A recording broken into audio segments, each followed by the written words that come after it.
ગુજરાત રાજ્યમાં સૌ પ્રથમ વખત વીટીટી ફોર્સ કારનું શહેર પોલીસ કમિશનર નરસિંહા કોમાના હસ્તે લોન્ચિંગ કરવામાં આવ્યું હતું।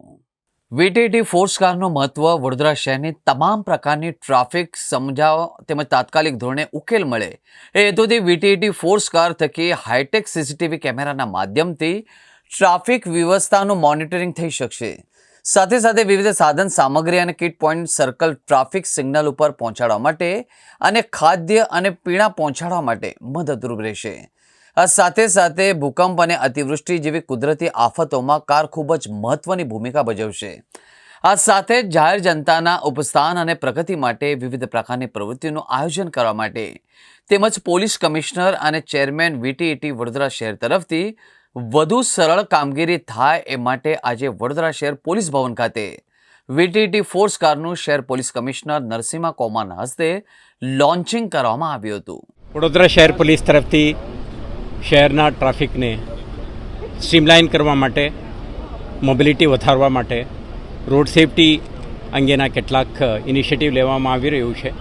આના ભાગરૂપે આજે સ્ટેટ બેંક ઓફ ઇન્ડિયા તરફથી વડોદરા ટ્રાફિક એજ્યુકેશન ટ્રસ્ટને એક આધુનિક વ્હીકલને ડોનેટ કરવામાં આવ્યું છે।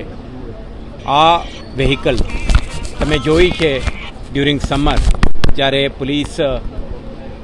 ટ્રાફિક બ્રિગેડના માનદવેતકો જ્યારે જંકશનમાં ઊભા રહે છે 45-46 ડિગ્રી સેન્ટીગ્રેડમાં એમના ઊભા રહેવાનું, એમના ડિહાઇડ્રેશનના કારણે કેટલાક કિસ્સામાં સનસ્ટ્રોક કે બીમાર થઈ જવાની કિસ્સાઓ બનતી હોય છે। એટલા માટે જે તે વખતે આપણે પ્રસ્તાવ કરી હતી કે આ પ્રકારના એક લોજિસ્ટિક્સ વ્હીકલ ઉપલબ્ધ રહે તો પાણીનું વિતરણ, ચાસનું વિતરણ અને દરેક જંકશનમાં જે કંઈ પોલીસ ઓપરેશન માટે સપોર્ટ સિસ્ટમ અને લોજિસ્ટિક્સને પહોંચાડવામાં આવે તો પોલીસ ઓપરેશન સરળ બને। જંકશન ઉપર તૈનાત ટ્રાફિક પોલીસ અને ટીઆરબીનું કામ સરળ બને તે માટેનો એક પ્રયાસ હતો।